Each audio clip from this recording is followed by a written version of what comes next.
Então, irmãos, eu queria convidar os irmãos a abrirem as suas Bíblias no Evangelho de São Marcos, capítulo 1.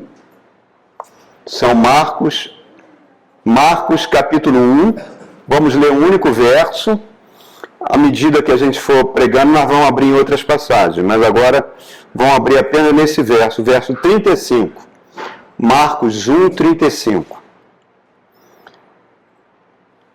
De madrugada, quando ainda estava escuro, Jesus levantou-se, saiu de casa e foi para um lugar deserto, onde ficou orando. Amém? Por favor, queridos, orem por mim. Pai querido, em nome de Jesus, eu suplico pela presença do Teu Espírito, Pai.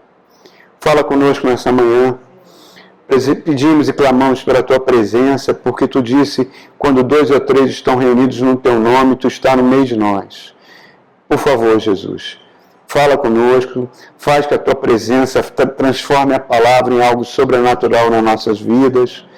Me ajuda, Senhor, a pregar a Tua santa palavra nessa manhã. Não merecemos estar aqui, Senhor. Estamos aqui pela Tua infinita misericórdia. Que a Tua palavra não volte vazia, Pai. Ajuda-nos, Pai, no nosso caminhar, para que possamos cada dia mais parecer com o Senhor Jesus. É o que te pedimos e agradecemos. Em nome de Jesus. Amém. O título da mensagem de hoje, irmãos, é uma pergunta, né? Por que orar?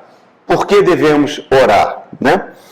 Nós estamos vendo aqui o Filho de Deus, que criou todas as coisas que existem. Tudo foi criado por meio dele e para ele, como diz o Evangelho de João. E ele se levantava de madrugada e passava muitas vezes a madrugada orando. Todo o ministério do Senhor Jesus era marcado pela oração. Todo o ministério de Jesus é marcado por uma estreita dependência do Pai. E hoje eu estou abordando de novo esse assunto, porque há umas semanas atrás nós falamos sobre o poder da oração, e nos vídeos que nós temos lá no nosso canal, nós encontramos várias mensagens sobre oração. Porque oração é inesgotável, irmão. Oração é um assunto, é a base do nosso relacionamento com Deus. Nós nos relacionamos com Deus por meio da oração e baseado naquilo que Jesus Cristo fez por nós. A oração é o nosso oxigênio.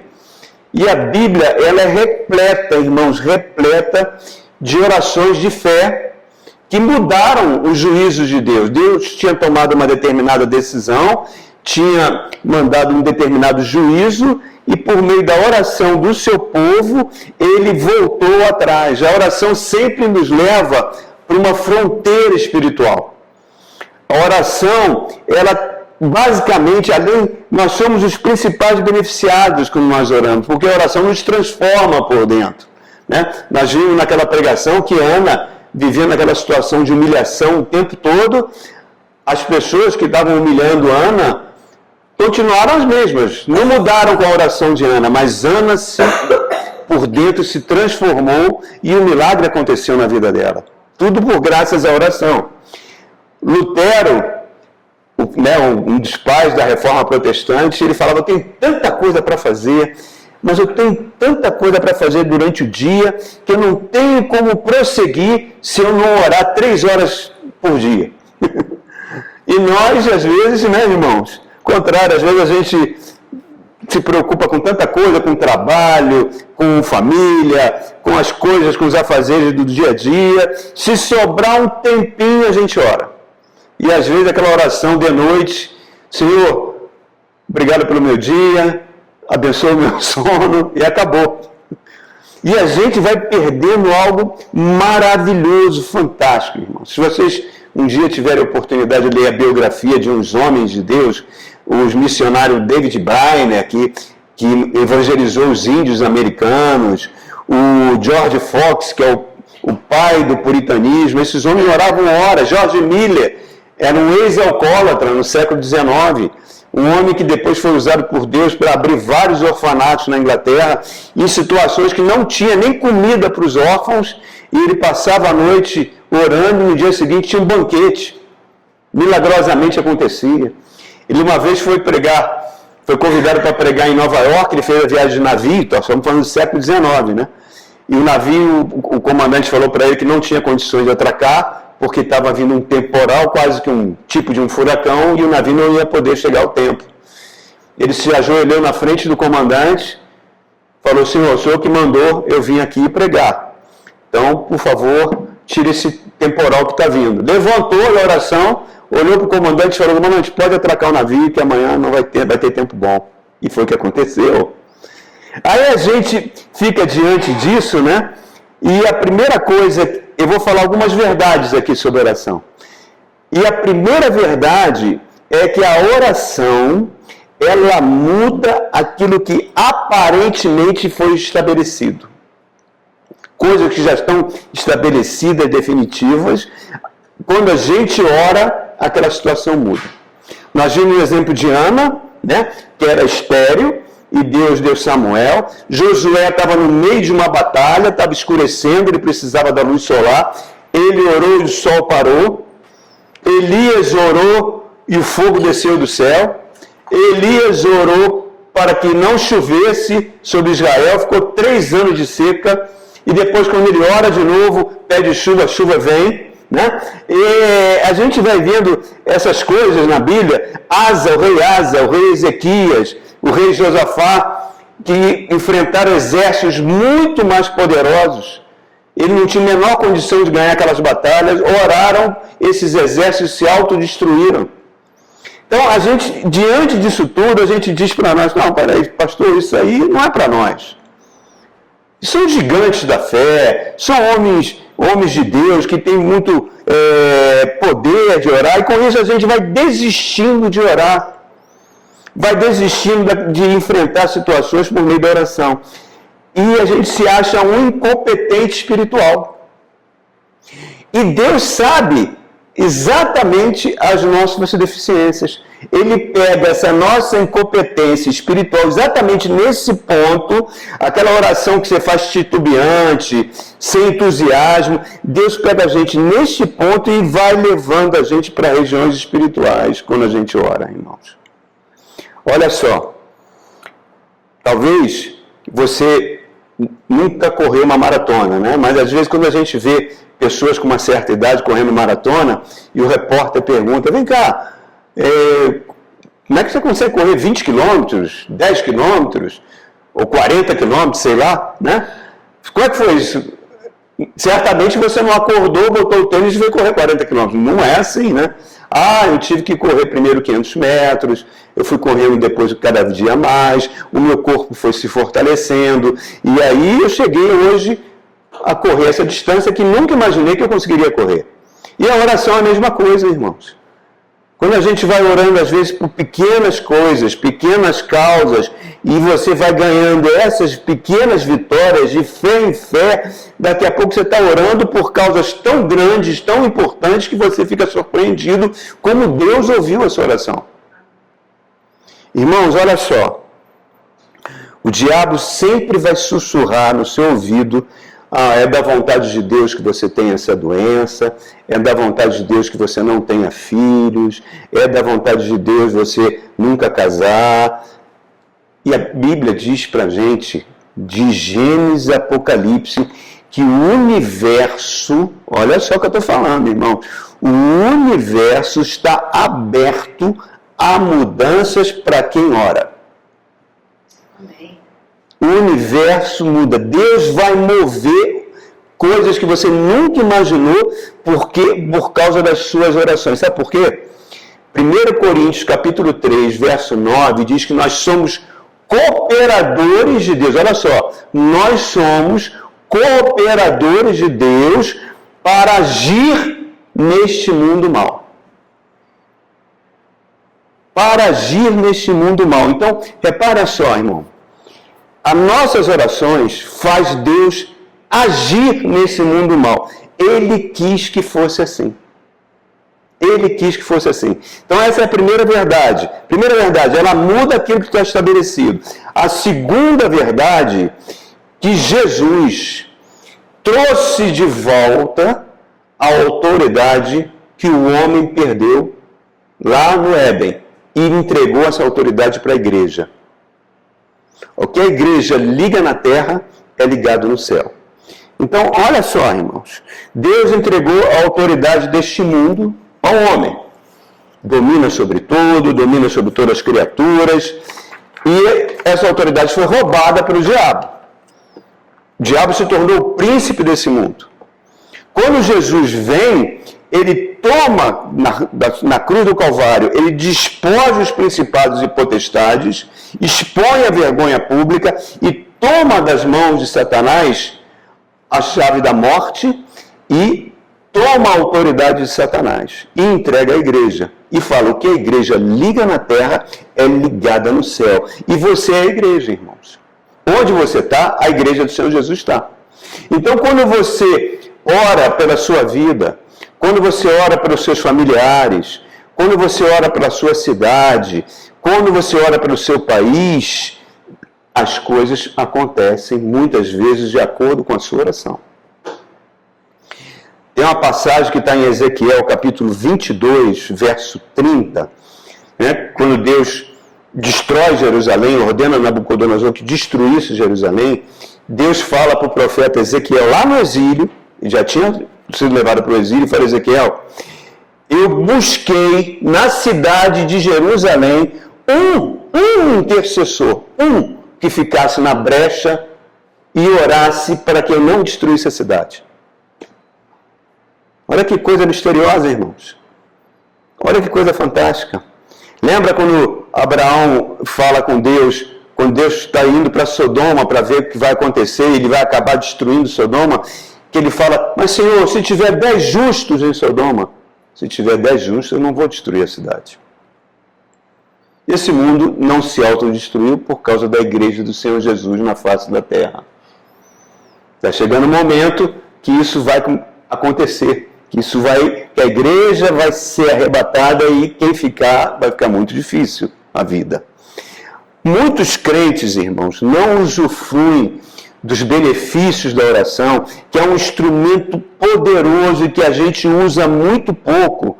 Sabe por quê? Porque não consegue entender que não existe um pacote fechado com Deus.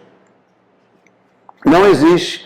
Deus muda as circunstâncias por meio da oração. E eu repito, Ele quer que seja assim, porque Ele deu essa autoridade ao homem.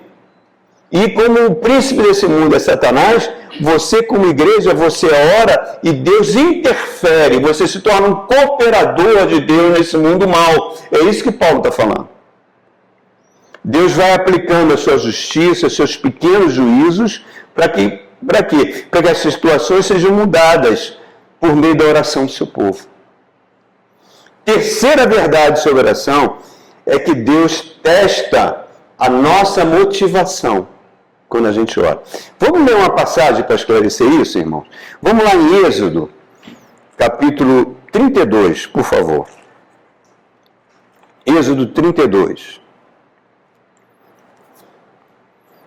Vamos ler do verso 1 ao 9. Êxodo 32, 1 ao 9. O povo, ao ver que Moisés demorava a descer do monte, juntou-se ao redor de Arão e lhe disse, venha, faça para nós deuses que nos conduzam, pois a esse Moisés, o homem que nos tirou do Egito, não sabemos o que aconteceu com ele. Respondeu Arão, tragam os brincos de ouro de suas mulheres, de seus filhos e de suas filhas, tragam a mim. Todos tiraram seus brincos de ouro e levaram a Arão. Ele os recebeu e os fundiu, transformando tudo num ídolo, que modelou com uma ferramenta própria, dando a forma de um bezerro.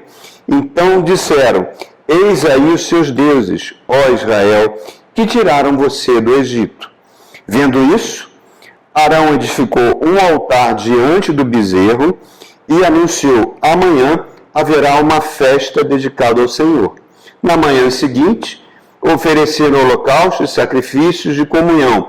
O povo se assentou para comer e beber e levantou-se para entregar a farra. O original, o hebraico, diz para orgia. Né? Então o Senhor disse a Moisés, desce, porque o seu povo que você tirou do Egito corrompeu-se. Muito depressa se desviaram daquilo que eu ordenei. Fizeram um ídolo em forma de bezerro, curvaram-se diante dele, ofereceram sacrifícios e disseram: eis aí, ó Israel, os seus deuses que tiraram vocês do Egito. Disse o Senhor a Moisés: tenho visto que esse povo é um povo obstinado. Olha só, eles tinham, naquela semana, acabado, Deus se manifestou no Monte Sinai, o Monte Sinai tremia todo, relâmpagos, fogo, quem se aproximasse daquele monte era consumido, até um animal. Eles ficaram com muito medo, né? E naquele momento, Deus chama Moisés para subir o monte. Moisés sobe o monte e fica 40 dias lá. Aí o que aconteceu? Nada desse Moisés descer. E o povo começou a ficar impaciente.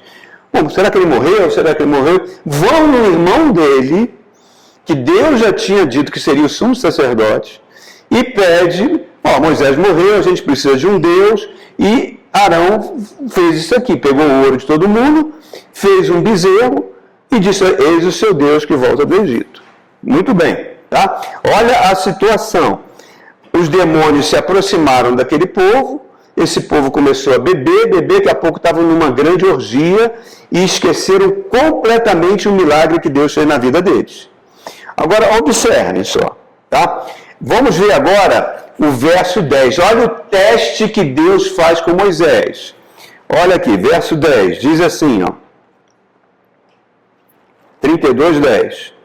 Disse o Senhor a Moisés: tenho visto que este povo é um povo obstinado. Deixe-me agora para que a minha ira se acenda contra eles e eu os destrua. Depois farei de você uma grande nação. Olha, é um teste. Está falando o seguinte, ó. Moisés, não tem jeito não. Vamos exterminar esse povo e a partir da tua família eu vou fazer um povo novo. Um povo que será a sua descendência.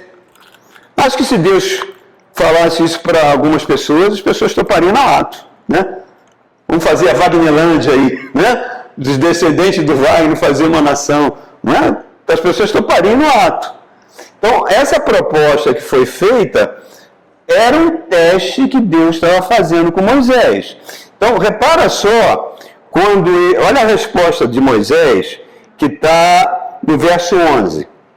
Moisés, porém, suplicou ao Senhor, o seu Deus, clamando: ó Senhor, por que acenderia a tua ira contra o teu povo, que tiraste do Egito com grande poder e forte mão? Por que diriam os egípcios? Foi com intenção de maligna que ele os libertou para matá-los nos montes e bani-los da face da terra? Ah, Senhor, arrependa-te do fogo da tua ira, tem piedade, não traga esse mal sobre o seu povo. Lembra dos teus servos, Abraão, Isaque e Israel, o qual juraste por ti mesmo: farei que os seus descendentes sejam numerosos como as estrelas do céu, darei toda a terra que lhes prometi, que será a sua herança para sempre. E, verso 14, e sucedeu que o Senhor arrependeu-se do mal que ameaçara trazer para o seu povo. Né? Deus não se arrepende. Deus não se arrepende do que ele vai fazer. É que a gente chama na teologia de antropomorfismo, né? Dá uma característica para Deus do homem. Deus testou Moisés: olha, esse povo eu vou passar a régua, vou matar todo mundo e vou fazer um povo a partir de você. O que ele faz? Não, Senhor, não faz isso, por favor. É como se ele estivesse dizendo: Satanás vai levar vantagem nisso, porque se eu tiro o povo e depois mato o povo, não faça nem isso. O Senhor tem uma aliança. Olha só, o Senhor tem uma aliança com Abraão, o Senhor tem uma aliança com Isaque, o Senhor tem uma aliança com Israel, não faça isso. E repare, Deus, muda o seu juízo. Moisés passou no teste. Por que ele passou no teste? Por que ele foi aprovado? Porque ele rejeitou o seu ego. O problema nosso é o nosso ego, meu irmão. Né? Somos pessoas egoístas. Qualquer um poderia: não, o Senhor passa a régua nesse povo todo e faz um povo a partir de mim. Não, ele não aceita. Essa proposta estava fazendo. E o que acontece? Ele desce do monte, levando as tábuas que Deus com o seu próprio dedo na pedra, gravou os 10 mandamentos ali. Ele desce, quando ele vê aquela orgia, ele fica tão indignado, ele quebra as duas pedras, as duas tábuas da lei, quebra, chama, quem está comigo aqui agora? Os levitas se aproximam, matam 3.000 que estavam naquela orgia, chama Arão, não, que negócio é esse que você fez, cara? Um bezerro de ouro dizendo que é Deus. Eu não sei o que aconteceu. Eu não vou ler a resposta, mas depois você pode ler. Arão chega e fala assim, não sei, o povo viu, de repente, esse ídolo se formou sozinho aqui. Aí o que ele faz? Ele destrói aquele ídolo, pulveriza, deixa o pó, pega várias vasilhas de água, bota o pó daquele bezerro e dá para o povo beber. E depois sobe de novo para o monte. Né? Sobe de novo para o monte, só que Deus agora não vai escrever as tábuas. Moisés, você que vai escrever agora, pega um cinzel e começa a talhar nas pedras os 10 mandamentos. Agora observa só, irmãos, olha o verso 30 desse capítulo 32 de Êxodo. Diz assim, ó. No dia seguinte, Moisés disse ao povo, vocês cometeram um grande pecado. Agora eu vou subir ao Senhor e talvez possa oferecer propiciação pelo pecado de vocês. Ele fala talvez, ó. Moisés voltou ao Senhor e disse, Senhor, que grande pecado cometeu esse povo. Fizeram para si deuses de ouro, mas agora eu te rogo, perdoa o pecado deles. Senão, risca o meu nome do teu livro. Olha só, irmãos. Risca o meu nome do teu livro. O livro que tu escreveste, respondeu o Senhor a Moisés, riscarei do meu livro todo aquele que pecar contra mim. Agora você vá, guie o povo ao lugar de que falei, e o meu anjo vai na sua frente. Todavia, quando chegar a hora de puni-los, eu os punirei pelo pecado deles. Olha como não é à toa que Deus escolheu Moisés. Né? Ele é um tipo de Cristo. Né? Aquele que se preocupa, o bom pastor que se preocupa com as ovelhas, aquele que dá a sua vida para as suas ovelhas, que se identifica com as suas ovelhas. Né? É uma coisa linda. Então, a terceira verdade sobre a oração é que Deus sempre vai testar a motivação nossa quando a gente ora. Quarta verdade, Deus vai testar a nossa paciência em esperar a resposta às nossas orações. Nós temos um grande problema que é a gente se esquece das coisas, né? Com muita facilidade. Jesus Cristo estabelece a ceia do Senhor e fala, fazei isto em memória de mim. Por quê? Porque senão a gente se esquece. A gente celebra a ceia para fazer memória do que Cristo fez por nós na cruz. É muita facilidade que nós temos de esquecer. É muito fácil a gente perder a paciência quando as orações, a gente ora e não acontece nada. Acho que Deus não está preocupado com a gente, está fazendo alguma coisa aí mais importante no universo. E aí a gente começa a tomar decisões pela impaciência. A gente toma, às vezes a pessoa está no casamento, quer casar tanto, o Senhor não mandou a pessoa certa, então vai tu mesmo. E acaba tendo um casamento horrível. Né? Ou então, nesse emprego, nunca sou promovido, nada acontece, ninguém me reconhece o meu trabalho, sai do emprego. Não tem paciência para esperar Deus agir. Às vezes, está passando por uma crise no casamento, não tem paciência, orando ao Senhor para resolver aquela situação, acaba se separando, causando problemas piores ainda. Por que, irmãos, isso acontece? Porque o nosso ego detesta esperar. O nosso ego não ama a paciência, porque ele considera isso uma forma de humilhação. Estou aqui orando, nada acontece, não estou nem aí para ir. E aí a gente vai criando crises. Crise no casamento, às vezes você abre um negócio, o negócio não prosperou, você não tem paciência de esperar, fecha o negócio. E era exatamente naquele momento que Deus queria te abençoar. O Espírito Santo, irmãos, ele quer sempre trabalhar na nossa fé. Ele quer que você desenvolva paciência, que você desenvolva perseverança, que gere uma dependência cada vez maior de Deus por meio da oração. Ele quer que você crie um relacionamento com o Pai. por meio da oração. Por quê? Porque ele sabe que nós somos volúveis, irmãos. Nós somos volúveis. Muitas vezes a gente recebemos uma bênção que a gente orou, Deus abençoou. O que acontece? A gente esfria.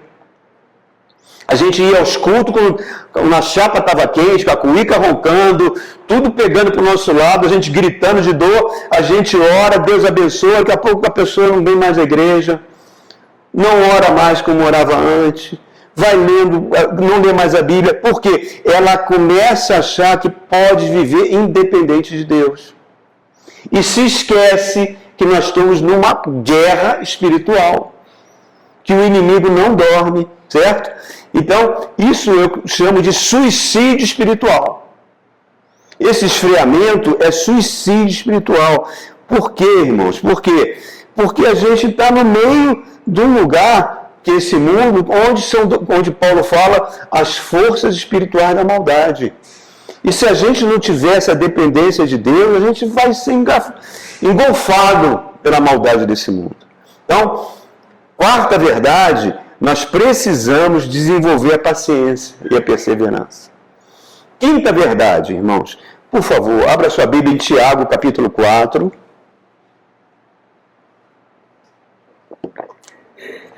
Quinta verdade, Tiago, capítulo 4.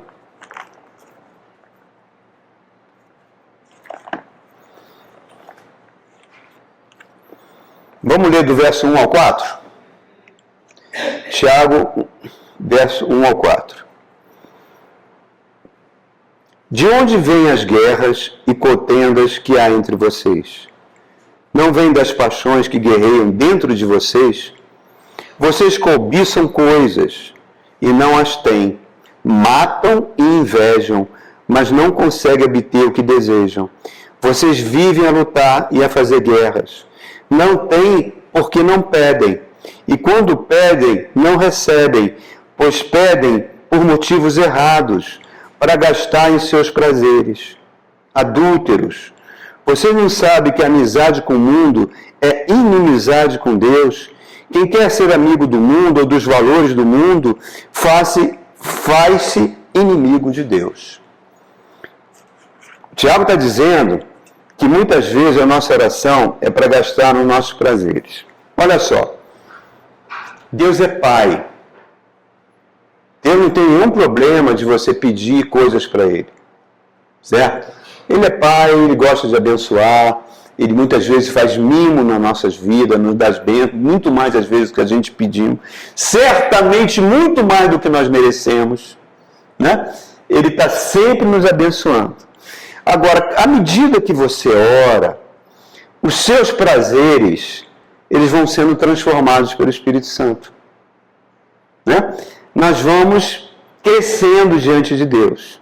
Porque a oração é uma mudança, irmãos. Lembra de Ana? Penina humilhava ela, o marido não a protegia, ela vivia uma situação de vergonha, de escárnio, o sacerdote achava que ela era bêbada, enfim, quando ela ora, diz que o semblante dela mudou. Aquelas pessoas ao lado dela, nenhuma delas mudou. Elas continuaram fazendo as maldades dela, mas ela mudou por dentro. Então a maldade daquelas pessoas em relação a ela já não atingia como atingia antes, porque a oração transformou. Então Deus usa a oração para nos transformar. Por isso que eu estou batendo nessa tecla, que eu como cristão, você como cristão, tem que considerar a oração como a principal atividade da sua vida. E não pode começar o dia sem orar, irmãos. E aquilo que o apóstolo Paulo fala, orai sem cessar. Porque, agora, quando a oração é transformada, né, você vai entendendo que Deus não atende orações feiticeiras. Deus não atende orações de cobiça pura. Muito comum, eu já vi isso acontecer, acho que vocês já viram. A anja da igreja ora, Senhor, eu quero aquele homem que está casado com aquela mulher que não é mulher de Deus, e ora para vir de separar. Já vi isso, irmãos. Já vi isso. Já vi líderes falarem, a minha atual esposa atrapalha meu ministério, essa não é a mulher que Deus me deu, Deus queria que eu casasse com a fulana, com a cicrana. Isso é oração feiticeira. No meu emprego, aquela pessoa está com um cargo maior, está ganhando muito mais do que eu, ela é uma ímpia, eu sou uma serva do Senhor, não, aquele emprego é para ser meu. Isso é oração de cobiça. Nunca Deus vai atender uma oração desse tipo, irmão. Nunca. Então, repare só, nós precisamos ser transformados. Lembra de Salomão?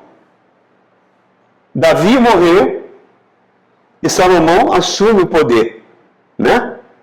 E ele vai para uma cidade pequena lá de Israel, fica sozinho, e de noite Deus aparece em sonho para Salomão. Chega para Salomão, Salomão, pede o que você quer, que eu te dou. A pessoa, querido, se ele apresentasse para você, o que você quer? Eu te dou agora. Qual a resposta de Salomão? Uau, não é a pessoa de Deus aparecer para você de noite? Pede. O que você quiser eu te dou. Uau! Qual a resposta de Salomão? Senhor, eu não passo de uma criança. Eu sou um incompetente. Meu pai foi o grande rei de Israel. O povo é gigantesco. Eu não tenho a menor condição de governar esse povo. Eu não tenho sabedoria para governar esse povo. Como é que eu posso governar? Estou diante de um desafio, não tenho a menor condição, eu não passo de uma criança. Qual foi a resposta de Deus? Você não me pediu ouro, você não me pediu prata, você não pediu a morte dos seus inimigos, então eu vou te dar sabedoria. Na face da terra não haverá um homem tão sábio como você. Como você não pediu nada, eu te darei todo o ouro e toda a prata que você não me pediu. Você será o homem mais rico do planeta. Estão entendendo? Deus testa a motivação do nosso coração. Deus quer ver aonde o nosso coração está, irmãos, quando a gente ora. Qual é a motivação? Porque Ele não vai ouvir oração egoísta. Ele vai ouvir uma oração que, tudo bem, que beneficie você, mas que beneficie pessoas que estão à sua volta. Seus filhos, sua família, seu ambiente de trabalho, sua cidade, seu país. Deus quer ver o seu coração, irmão. Porque aonde está o teu coração, né? Onde está o nosso coração? Está no Senhor ou está nas coisas que Tiago está falando aqui? Que geram contendas, que geram inveja. Então, tem que beneficiar todos que estão à nossa volta. Sexta verdade. São 9, tá, pessoal? Sexta verdade sobre oração. Deus está aberto para mudar qualquer situação de acordo com a oração da fé. Olha só, irmãos. Vamos ver aqui uma passagem que fala sobre o rei Ezequias. Abra em 2 Crônicas, por favor, capítulo 32, verso 24. Naquele tempo, Ezequias ficou doente e quase morreu. Ele orou ao Senhor, que lhe respondeu, dando-lhe um sinal miraculoso. Mas Ezequias tornou-se orgulhoso e não correspondeu à bondade com que ele foi tratado. Por isso, a ira do Senhor veio sobre ele, sobre Judá e sobre Jerusalém. Então, Ezequias humilhou-se, reconhecendo seu orgulho, como também o povo de Jerusalém. Por isso a ira do Senhor não veio sobre eles durante o reinado de Ezequias. Olha só, quantas coisinhas estão acontecendo aqui, né? Deus abençoou, Deus curou, né? E ele continuou orgulhoso e vaidade, soberba, e isso contaminou todo o povo. Ele era o rei, né? Possuía Ezequias, verso 27, muitíssimas riquezas e glória.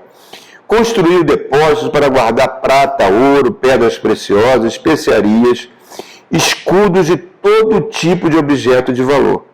Também construiu armazéns para estocar trigo, vinho, azeite, fez ainda estábulos para os seus diversos rebanhos, para ovelhas, construiu cidades, adquiriu muitos rebanhos, pois Deus lhe dera muitas riquezas. Tá? Isso que a gente precisa entender, irmão. Não é a nossa competência que faz a gente ser abençoado. É Deus que usa a nossa competência, que Ele dá, a competência vem dEle, todos os dons perfeitos vêm dEle, né? Do Pai das Luzes, que faz a gente ser abençoado. Foi Ezequias que bloqueou o manancial superior da fonte de Glom e canalizou água para a parte da cidade oeste de Davi. Tá? Se você for lá em Jerusalém, está lá. Até hoje, esse canal que ele fez. Ele foi bem sucedido em tudo que se propôs a fazer. Agora, olha só. Quando os governantes da Babilônia enviaram uma delegação para perguntar acerca do sinal miraculoso que ele havia ocorrido no país, Deus, olha só, o deixou. Deus o deixou. O que significa isso, irmão? Deus saiu fora. Agora está contigo, Ezequias. Como é que tu vai reagir para essa galera que chegou aí? Deus o deixou para prová-lo e saber tudo o que havia em seu coração.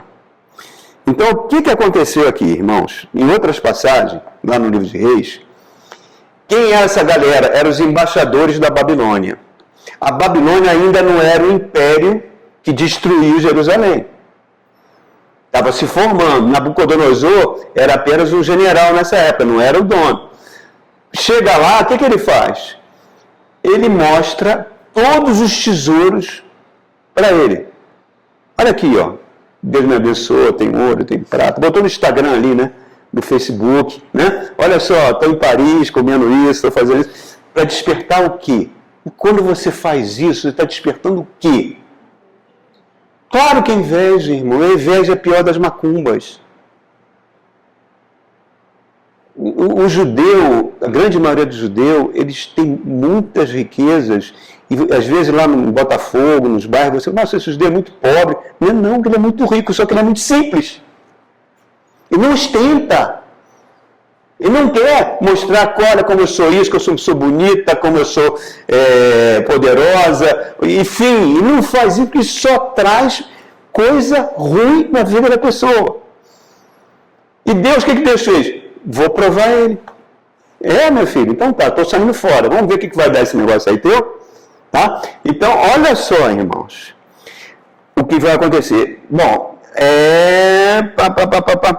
Tá. Agora você vai no livro de Isaías, por favor, que tem a continuação dessa história. Vá lá no capítulo 38 de Isaías. Consequência do ato dele. Deus já tinha curado ele, tá? De uma doença grave. Olha a consequência. 38. Naquele dia, Ezequias ficou doente à beira da morte. O profeta Isaías, filho de Amós, foi visitá-lo e disse: assim diz o Senhor, põe a sua casa em ordem, porque você vai morrer. E você não vai se recuperar. No livro de Reis, ele explica por quê. Por que Isaías falou isso? Porque você abriu os tesouros que eu te dei para a delegação da Babilônia. Você provocou a cobiça deles. E eles vão vir aqui e vão destruir o país. Você não vai ver isso, porque você já vai estar morto quando eles vierem. Mas você provocou a cobiça neles. Sabe o que Ezequias fala? Agradece ao Senhor porque ele, pelo menos ele não ia morrer. Quem ia morrer seriam os descendentes. Pelo menos na minha época não vai acontecer nada enquanto eu for rei, porque eles ainda não têm poder suficiente para vir aqui me destruir. Mas 30 anos depois eles vieram destruir tudo. Aí, por causa disso, Deus falou para ele, então está aqui Isaías 38, assim diz o Senhor, põe essa casa em ordem porque você vai morrer, você não vai se recuperar. Então, situação definitiva. Deus decretou um juízo porque ele pisou na bola. Pisou na bola, a cobiça, a soberba, novamente colocou o povo em perigo e realmente colocou, que a nação seria destruída por causa dessa atitude dele. Olha como um simples ato de vaidade, olha como um simples ato de provocar inveja nos outros tem consequências horríveis. Horríveis na família, em tudo que é lugar. Agora, olha só, Ezequias, situação definitiva. Como é que Ezequias faz? Virou o rosto para a parede e orou ao Senhor: Senhor, lembra de mim, como eu tenho servido com fidelidade. e com devoção sincera. Tenho feito o que tu aprovas. E Ezequias chorou amargamente, como dizia Ana Marinha, pediu arrego. Senhor, por favor, não faça isso comigo, não faça isso comigo. Olha só, quando ele recebe essa notícia, olha o verso 4 e 6. Então a palavra do Senhor veio a Isaías.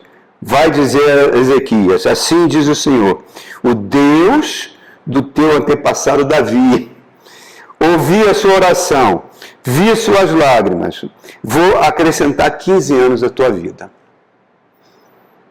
Deus deu mais 15 anos para ele. Então, repare, era uma situação que Deus já tinha definido. Mas o clamor, ele pisou na bola, ele chora, ele reconhece e pede, Senhor, tenha misericórdia. Muda essa situação, para que eu não passe novamente por isso. Deus, ele pegou um câncer, e esse câncer ia matá-lo.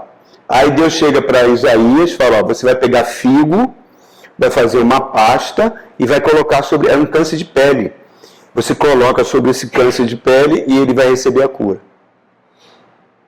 Então repare como uma situação, tá, causada por soberba, por vaidade, de querer aparecer, querer mostrar para os outros que é melhor que os outros, querer mostrar como Deus me abençoa, muda completamente uma situação, e ele já estava condenado, ele pelo seu clamor, Deus está aberto para mudar qualquer situação, irmãos.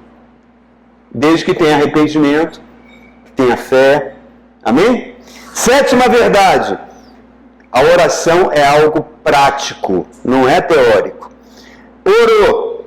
Está tudo correto na tua vida. Você está fazendo as coisas certinhas de acordo com a palavra de Deus. Não aconteceu. A resposta de Deus não veio. Tá? Pode ter duas causas. Duas causas nisso. Um pecado não confessado. Um pecado não confessado. Lembra de Davi e Betseba? A história de Davi e Betseba? Betseba era a mulher do general Urias, né? O general Urias estava defendendo Davi na guerra, e Davi se apossa da mulher, engravida a mulher diz para ele, ó, estou grávida. Davi arma um plano maligno para matar o marido, e o marido acaba sendo morto, e Davi vai levando a vida dele numa boa. Né? A gestação da mulher vai avançando, Davi no palácio, e deu a entender para o povo, naquele momento que ele trouxe Urias da guerra para lá, que foi o próprio Urias que engravidou a mulher, naquela noite. Só que Urias não foi, nem entrou na casa dele. Chegou para ele e falou assim, olha, eu não sou digno de estar com minha mulher, sabendo que meus soldados estão na guerra. Ele tinha mais caráter do que Davi. E Davi planejou a morte de Urias. Então, o povo pensava o quê? Betseba está tendo um filho, naquela vez que o general veio, fecundou ela e voltou para a guerra e morreu. Então Davi tornou uma boa, ninguém descobriu. Está tudo tranquilo, estava levando a vida dele numa boa, e a gestação de Betseba continuou. Um dia, Deus chega para o profeta Natan, vai lá falar com ele. Natan entra e conta uma história de um homem que tinha uma única cordeirinha que ele tratava com muito amor e cuidava daquela ovelhinha com muito amor, mas chegou um homem, dono de muitas ovelhas, cobiçou aquela ovelhinha e pegou aquela ovelhinha e matou para fazer um churrasco. Davi ficou louco. Esse homem tem que morrer. Como é que um cara rico pega a única ovelhinha que ele tinha, não sei o que. Aí Natan olha para ele, ó, esse homem é você. Você podia ter a mulher que você quisesse, mas você foi pegar a mulher daquele general que era mais fiel a você. Qual é a reação de Davi? Cai em si, mesmo. Porque às vezes o pecado nos cega. Ele cai em si, ele cai no chão chorando, ele rasga a roupa, ele escreve o Salmo 51, diz, Senhor, não me tira o seu espírito. E o que ele faz? Casa com Betseba. Entendeu? Assumiu ela como esposa. E a criança, quando vai nascer, nasce doente. E ele começa o quê? A orar, a clamar, a jejuar, pede para tirar todos os músicos, quer ficar sozinho, ficar dias orando para o Senhor ter misericórdia e curar o filho dele, né, com Betseba. E o filho morre. Quando o filho morre, Davi faz o quê? Manda vir os músicos, manda vir a comida, toma um banho, se lava. Peraí, você não estava chorando tanto há pouco tempo atrás? Estava chorando, estava clamando. Mas Deus não deu. Vida que segue. Vida que segue. Eu aceito a soberania de Deus na minha vida. Deus nunca compactua com o pecado, irmãos. Deus nunca abençoa o pecado. Por isso que, às vezes, eu ficava chocado, irmãos, quando eu via empresários ganhando muito dinheiro, mas muitos empresários cristãos, ganhando muito dinheiro em licitações, porque eles subornavam os agentes públicos para poder ele ganhar a licitação. E depois ele achava, Deus me abençoou, não foi Deus que te abençoou, meu irmão. Foi o diabo que te abençoou. Porque Deus não compactua com balança enganosa, Deus não compactua com erro, Deus nunca compactua com pecado. Então, Ele não vai atendendo uma oração que em nós, aquilo que o Tiago falou, se a oração for egoísta, ou for uma oração desonesta, feiticeira, Deus não vai compactuar com isso, porque sabe que vai iniciar um processo de pecado que vai trazer morte. Então, Deus não age assim. Então, primeira coisa, tem pecado? Porque a oração não foi atendida. Segunda coisa, não tem pecado, minha vida está direitinha diante de Deus, mas tem um entrave, a oração não está acontecendo. O que está acontecendo então? Alguma coisa precisa ser mudada na nossa oração, ou de repente ter mais paciência, ou perseverança, ou ruídos falsos. As famosas profecias, né? Deus falou que você está orando por um filho, mas Deus me falou que você não vai ter esse filho. Ruído falso. A pessoa desiste de orar, para por aí. Estou dando um exemplo, tá? Aconteceu comigo, um determinado líder da igreja que eu estava subordinado, e eu estava tentando passar no concurso de professor da UNB, já tinha tentado 5 vezes e não conseguia passar. E aí eu fui orar, bicho, ora por mim, estou tentando tanto, estou estudando, eu tenho condições de passar, mas chega na hora, eu não passo. Eu falei, não, Deus já me falou que você não vai passar. Você não vai passar no concurso. Aí eu saí dali triste, né? Porque eu respeitava muito ele, é um homem de Deus. Mas aquilo ficou me incomodando. Eu falei, por que eu sinto incômodo então? Por que eu quero continuar tentando? Por que eu quero continuar fazendo o concurso para tentar? Por que eu não tenho paz? Por que eu não tenho paz e desisto logo disso? Né?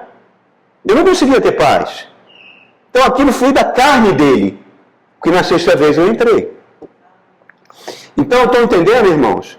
Então, essas coisas tem que tomar muito cuidado. Agora, um motivo que realmente vira céu de bronze, que a tua oração não vai ser respondida, por favor, abre Marcos capítulo 11. Marcos capítulo 11, verso 24, diz assim, Jesus falando, portanto eu lhe digo, tudo que vocês pedirem em oração, creiam que já o receberam, e assim se sucederá. Quer dizer, você ora já crendo que Deus vai atender, e vai acontecer. E quando estiverem orando, se tiverem alguma coisa contra alguém, perdoem-no, para que também o Pai Celestial lhe perdoe os seus pecados.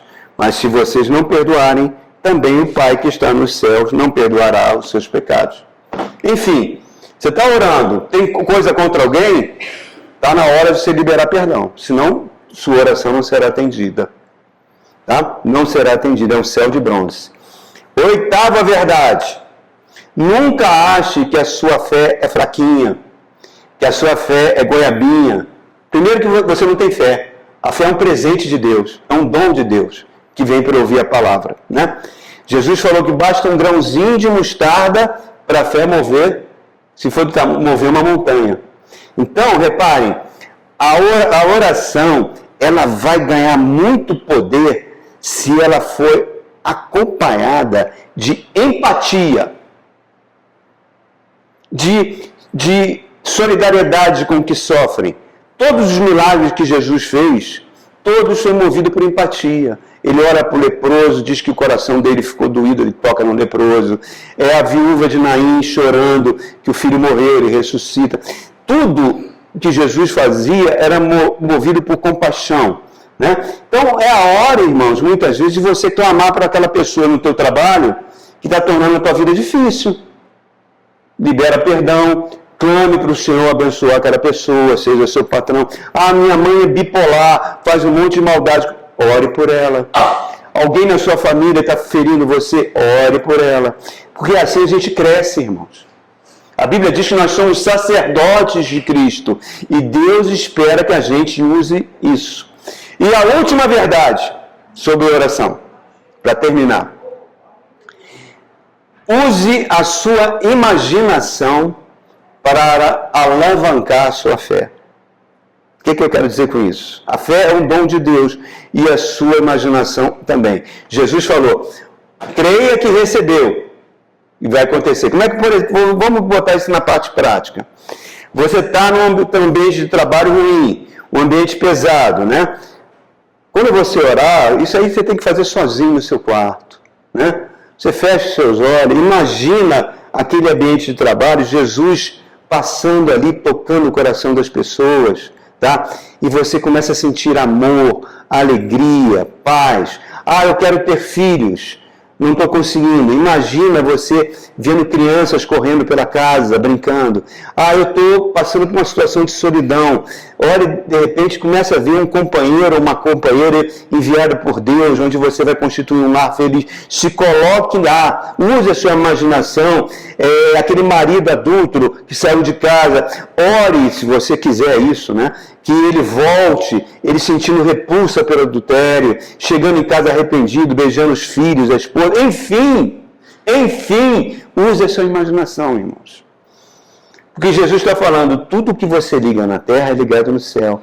E para acabar, a última passagem, João 15, 7.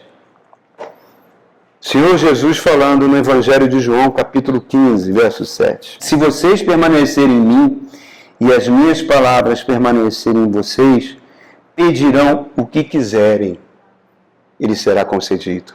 Então, vendo aqui que toda a oração, para ser bem atendida, ela precisa de uma conexão com Jesus, né? A oração não muda o mundo à nossa volta. A oração, Deus quer assim, e Deus te deu autoridade no nome de Jesus. Ore por uma causa agora, vamos gastar um tempinho, uma causa, coloca diante do Pai, uma causa que você está precisando, que você gostaria de... Use a sua imaginação para visualizar essa causa, né, que você quer estar pedindo, ela acontecendo, para que ela aconteça no mundo do Espírito, por meio da fé. A fé busca no mundo do Espírito. Vamos gastar um tempinho com isso, irmãos.